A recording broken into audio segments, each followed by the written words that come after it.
2, 4, 5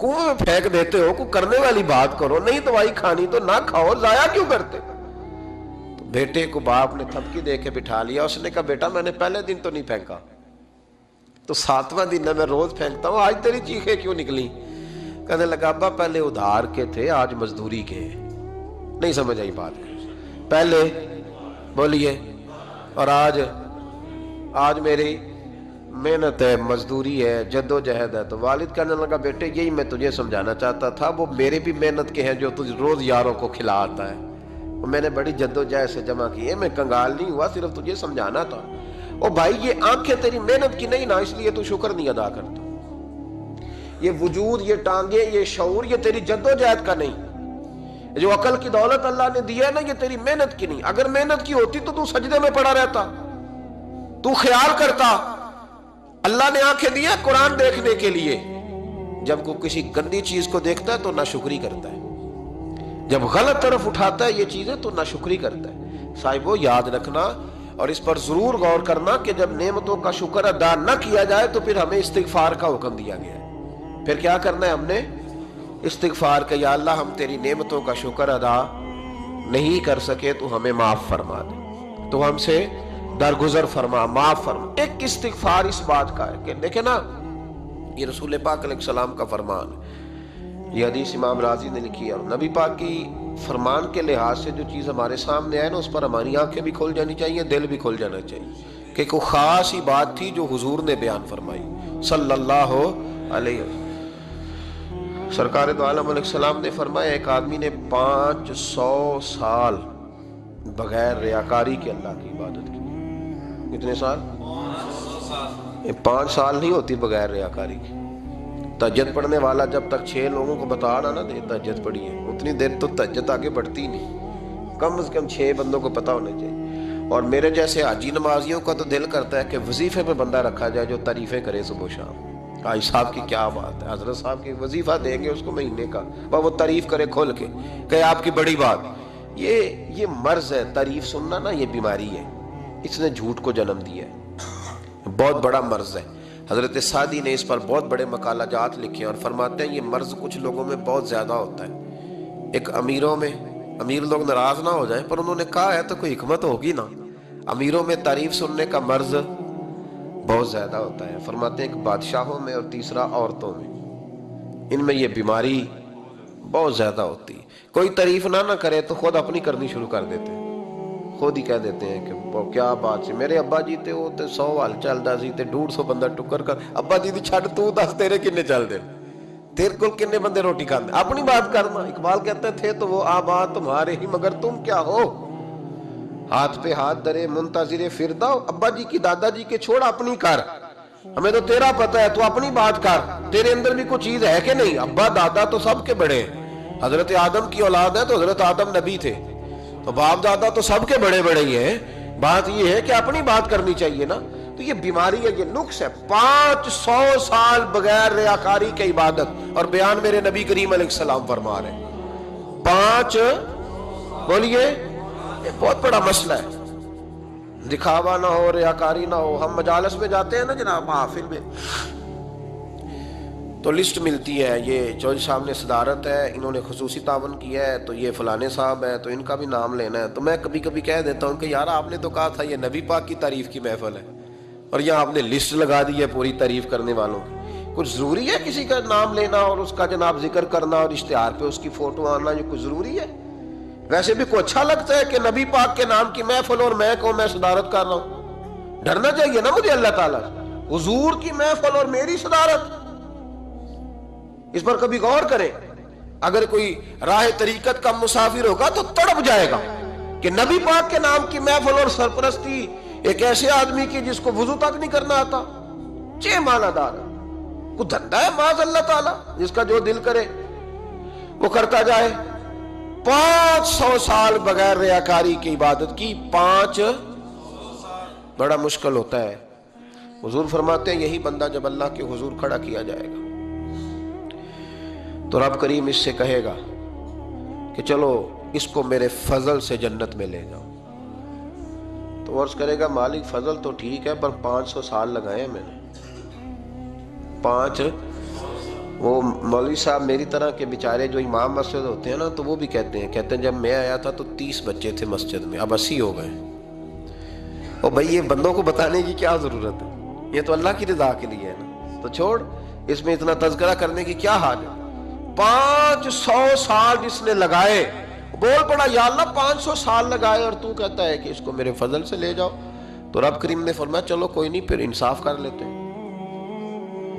الٹی آنکھ کی روشنی نکال کے ترازو کے ایک پلڑے میں رکھو اور 500 سال کی بغیر ریاکاری کی عبادت دوسرے پلڑے میں رکھو۔ کبھی اس مریض سے پوچھنا جس کو ڈاکٹر کہہ دیتا ہے کہ تیری آنکھ کا علاج نہیں ہو سکتا، بے بس ہوتے ہیں ڈاکٹر، جواب دے جاتا ہے شعور۔ پوچھ کبھی اس شخص سے، اس کو کہتے ہیں بس جناب اب آپ اپنی آنکھیں موجود ہونے کے باوجود آپ دیکھ نہیں سکتے، اتنی موٹی آنکھ لگی ہوئی ہے، لیکن روشنی اللہ چاہے تو دیتا ہے، نہ چاہے تو نہیں دیتا۔ 5 ایک آنکھ کی روشنی ایک پلڑے میں رکھ لو اور دوسرے میں 500 سال کی عبادت رکھ دی، اللہ اکبر۔ تو رب کریم نے فرمایا اب تولو، جب تولی تو وہ عبادت تھوڑی تھی اور ایک نعمت زیادہ تھی۔ اللہ نے فرمایا یہ تو بھائی اس کو تو 500 سال دیے تھے، یہ تو ایک نعمت کا شکر نہیں ادا کر سکا، پکڑو اس کو دوزخ میں ڈالو۔ ایک کر کے کیا آیا ہے، پکڑو جہنم میں ڈالو اس کو، لے چلو۔ ترمذی شریف کے لفظ ہے، نبی پاک نے ہمیں سمجھایا اور ایک جملے میں ساری بات ختم کر دی۔ حضور فرمانے لگے تو اللہ کی تھوڑے دیے ہوئے رزق پہ راضی ہو جا، وہ بھی تیری تھوڑی عبادت سے راضی ہو جائے گا، اور اگر تیرا پروگرام ہے نا لمبی چوڑی جائیدادوں کا تو پھر سجدے بھی لمبے کر، پھر لمبے کرنا تو بھی۔ یہ کیا بات ہوئی، یہاں جتنی دولت بڑھتی جاتی ہے عبادت سکڑتی جاتی ہے، وقت ہی نہیں، ٹائم ہی نہیں، یہ بڑھا۔ پھر تو جب دوزخ میں جانے لگا نا تو پھر خیال آیا، تو حضور فرماتے ہیں استغفار کرنے لگا، کہنے لگا اللہ میں بھول گیا تھا، اللہ مجھے غلطی لگ گئی، استغفار کر رہا۔ تو جب اس نے استغفار کیا تو رب کریم تو پہلے ہی بڑا قبول کرنے والا ہے، یا اللہ میں بھول گیا تھا، فرمایا چلو جو استغفار کرے اسے تو میں ویسے ہی معاف کر دیا کرتا ہوں، اسے بخش دو، اسے میرے فضل سے جنت میں لے جاؤ۔ پہلا استغفار ہمارے بزرگ نے ایک مراقبہ کراتے تھے، مراقبہ ان فی خلق السماوات والارض واختلاف اللیل والنہار لآیات لأولی الالباب۔ مراقبہ ہوتا تھا اللہ کی نعمتوں پر غور کرنے کا نام۔ تو اکیلا بیٹھ، گردن جھکا اور غور کر خدا کا فضل کتنا ہے اور میری اس میں محنت کتنی ہے، اس کا شمار کر۔ اس طرح کر کے 2 خانے بنا، ایک خانے میں اللہ کی نعمت رکھ اور دوسرے میں پھر اپنی محنت رکھ، اس کو کہتے ہیں مراقبہ۔ یہاں سے مراقبہ سٹارٹ ہوتا ہے، اور اگر تو شکر ادا کر رہا ہے تو پھر ٹھیک ہے، ورنہ پھر استغفار کر، پھر اللہ کے حضور معافی مانگ، پھر اس کے حضور آہوزاری کا، پھر اس سے کہہ کہ وہ معاف کرے۔ ہم لوگ یہ والا مراقبہ نہیں کرتے، اس لیے جو چیز ہے وہ تو میرا حق تھا، مجھے فٹافٹ دوسری بھی چاہیے۔ استغفار کریں اس لیے کہ ہم شکر ادا صحیح طور پر کر سکے۔ پھر اس کے بعد دوسرا استغفار اس وقت ہوتا ہے اللہ اکبر کہ جب انسان باشعور زیادہ ہو پر بے عمل بھی اتنا ہی زیادہ ہو، اسے بھی استغفار زیادہ کرنا چاہیے۔ اب میرے سمیت کسی بھی آدمی کو چھیڑیں گے نا تو دنیا اور مافیہا کی وہ باتیں کرے گا، لیکن جب اس کا عمل دیکھا جائے گا تو کچا سا، پلپلا سا، کمزور سا۔ یعنی ایسے لوگ ہیں جو ماں باپ کی عظمت پر 6 گھنٹے تقریر کر سکتے ہیں، لیکن اگر ان کی اماں سے جا کے پوچھا جائے کہ بیٹے کا حال کیا ہے جی، تو کہتے ہیں بڑی تکلیف میں ہو، اپنے بیٹے کے سبب سے وہ بڑی آزمائش کا شکار۔ بھئی تیری 6 گھنٹے کی تقریر کا معنی کیا ہوا؟ تو لفظوں کے گورکھ دھندے کا ماہر ہے، لفظوں۔ میں ادھر گیا ہوا تھا بڑی دور پنجاب کے ایک شہر میں، تو ایک صاحب مجھے کہنے لگے کہ میری 21ویں سالانہ محفل ہے۔ میں نے کہا آپ نماز پڑھتے ہیں؟ کہتے نہیں۔ تو میں نے کہا محفل کا کیا معنی رکھا ہوا ہے آپ نے؟ یہ کیا ہے، رسم ہے؟ فلاں بہت بڑے عالم کو میں نے بلایا، فلاں کو بھی بلایا، فلاں نعت خواں بھی۔ یہ کیا ہے؟ اگر تو نمازی نہیں آج تک، اس کو کیا سمجھتا ہے تو؟ میرے جی فلاں بزرگ سے بھی تعلقات ہے، تو تو نے کیا حاصل کیا ان سے؟ تعلقات کا کیا مطلب ہوتا ہے؟ فوٹو آتی ہے ساتھ، اخباروں میں تصویر لگ گئی، فیس بک پہ آ گیا کہ میں ان سے ملا ہوں، اتنا تعلق ہے؟ یہاں تو بھائی خوشبو کے قریب سے بندہ گزر جائے تو خوشبو آنے لگ جاتی ہے۔ تو نے پایا کیا؟